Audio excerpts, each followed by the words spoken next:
If you walked into a club and saw this, you'd probably turn right around. While it's literally hard to hear, you've got to pay attention to the lyrics.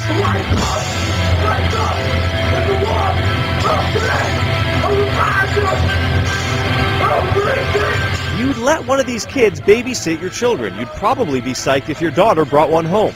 They are straight edge, a shorthand phrase to describe a series of tough life choices made by the people who listen to and create this kind of music.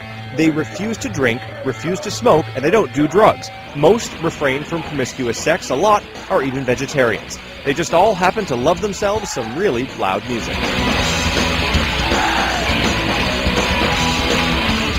The idea of straight edge was born in the early 80s, but it's remained largely underground. It's always attracted the type of kid who wants to belong to something, and while their peers experiment and get into trouble, straight edgers stay clean, some forever. All of my friends, were straight edge when I was in high school. 33-year-old Chris Wren has been straight edge for almost half his life. It's something that has been an important part of my life for a long time, but at this point, it's just second nature. That's just the way I am. Today, Chris runs several businesses, including Peabody-based Bridge 9 Records, a hardcore label with a soft spot for straight edge. His adolescent passion, now his career. I recognize the value in the lifestyle, and I try to work with whatever the best bands are at the time. The music defines straight edge, and vice versa. Another Boston band, Death Before Dishonor. Boston has a unique place in straight edge history.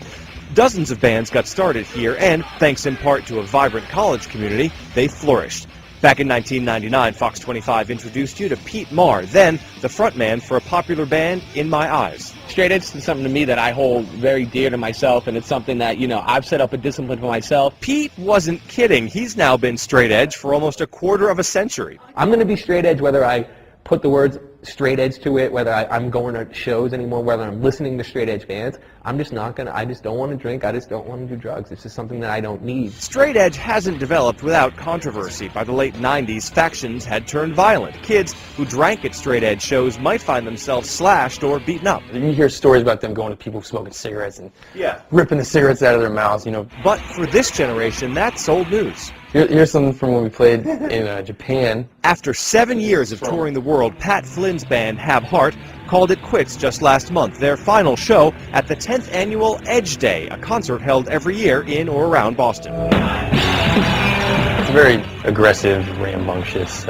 style of music, and sometimes on the surface it looks very chaotic, but usually underneath the message is very positive, very forward-thinking. Having proven itself more than just a fad, straight edge now a kind of philosophy, the hard shell of the sound protecting the tender spirit of the words underneath.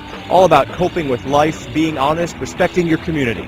Have Heart donated all the money from their final show, about $12,000, to a New Bedford women's shelter. A good example to the outside world that that straight edge isn't this gang, and it's really about just a positive way of living your own life and kind of giving back to society.